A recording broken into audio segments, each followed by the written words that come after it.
Hello everyone, and welcome to my Young and Restless official. I hope everyone is having a wonderful day. Before we begin, please hit the subscribe button and give this video a thumbs up. On March 24th, this Day Ahead recap episode will air in the United States. Be prepared for spoilers. Every day, recaps go live at 4:15 p.m. Eastern Standard Time. Phyllis dreams that she is stuck at the clinic when she is asleep. She is awakened by Summers knocking on the door. Phyllis opens. Nick is there with her daughter. Phyllis argues that she doesn't require continual monitoring. All she was experiencing was a nightmare. She simply wants to be left alone, even though what she went through was difficult. Phyllis objects, saying she doesn't need any babysitting, but Nick swears they won't go. They refuse to go. She should cease acting like she's all right, her daughter advises. Nick encourages her to seek assistance, but Phyllis maintains that she has previously seen EMTs and that the poison has left her. Nick keeps worrying while Phyllis shouts for them to stop. They had no idea what she endured. She was not only imprisoned, but also held captive alongside Sharon. How could somebody be so ill as to think of that? She must find out which lunatic would harm her in this way. The redhead tells him to go meet Sharon if he wants to grasp someone's hand. She screams and pleads with them to quit attempting to assist her.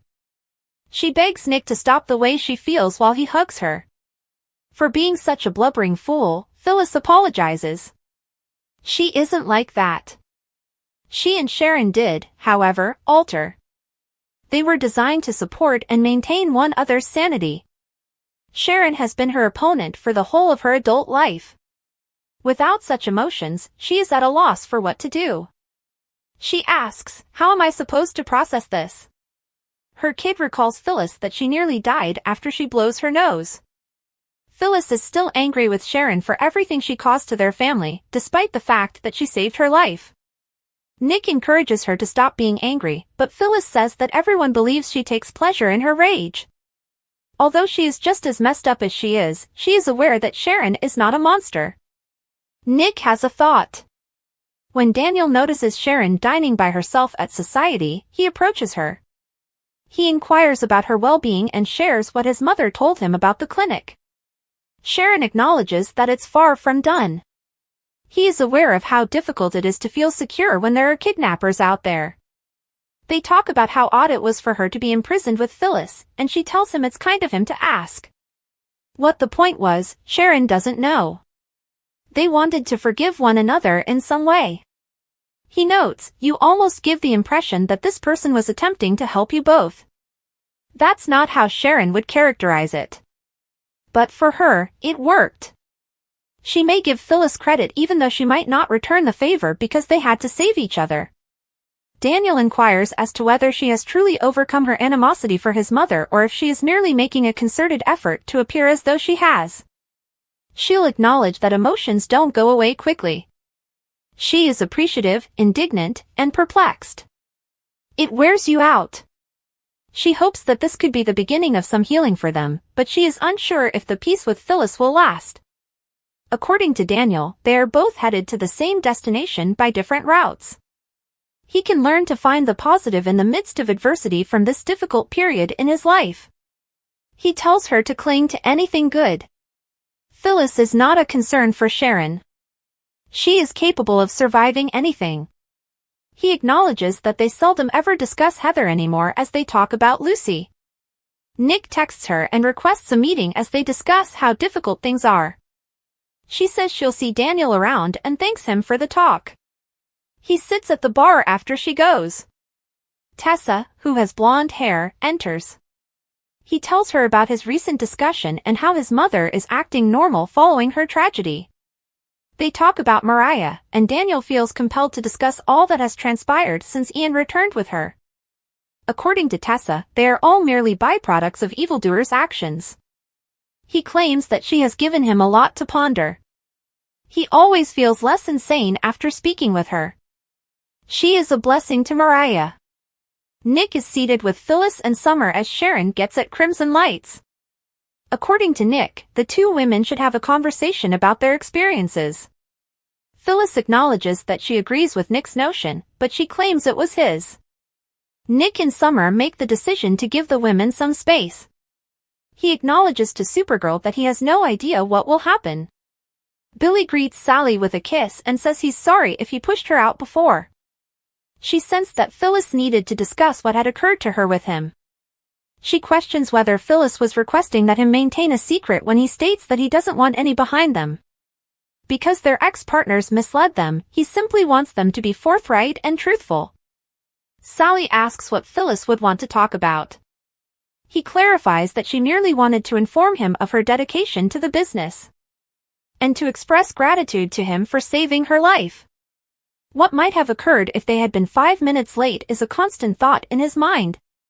Sally fears that this might have created an irreversible relationship between him and Phyllis. He kisses her and assures her that none of it is a concern. All he wants is for Phyllis to be at her best at work. He believes Phyllis will find it difficult to get past what transpired. During her captivity, something broke. He talks about how much he and Phyllis are alike and how that's why their relationship has never worked out while they're drinking. Tonight, he would prefer to focus on Sally. That sounds good to her. Sally informs him that his phone has been exploding and that he has been receiving texts from Aristotle Dumas after he returns from obtaining dinner. Michael informs Victor that the spies they had at Glissade are still in place at the GCAC. They won't know anything for a while because Jabot is still taking Glissade in. Michael hopes he could take pleasure in financial success as much as Victor does, and Victor is eager. He is asked what he has discovered about Dumas by the mustache. Michael clarifies that he doesn't appear to be very interested in Winters or Damien. He will continue to dig. Victor doesn't want any plans to surprise him. He thinks Dumas is planning something. The lawyer inquires of his boss whether he is unaware of any past interactions with Dumas. Victor acknowledges it.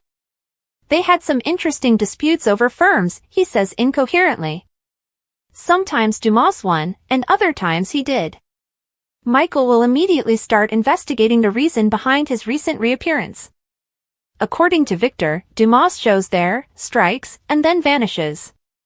He acknowledges that he wants to get the Winters to target Dumas. According to teasers for The Young and the Restless, Adam Newman might be about to make a shocking revelation.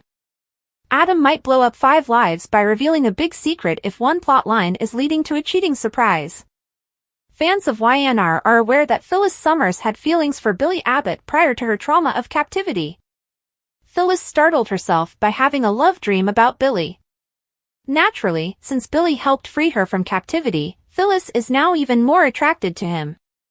In the upcoming episodes, Billy will remain Phyllis's lifeline and the only person she truly thinks she can rely on. With all of this closeness between Phyllis and Billy, the program must be taking off.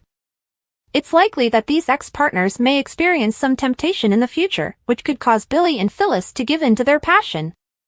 Phyllis and Billy may cross a line in their reconnection tale, whether it's a kiss or anything more. Adam will continue to pursue Billy professionally because he secretly still wants to get revenge on him.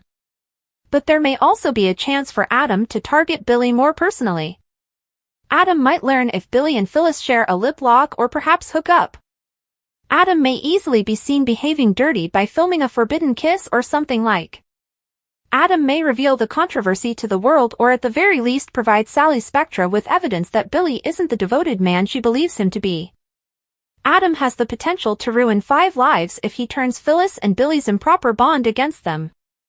All of this could have an impact on Chelsea Lawson, Billy, Phyllis, Sally, and possibly Adam. Chelsea may believe that Adam's retaliatory activities are motivated by a desire for revenge and accuse him of being hung up on Sally. There would be a lot for them to process emotionally if Sally were to dump Billy and left him questioning whether he would still be with Phyllis.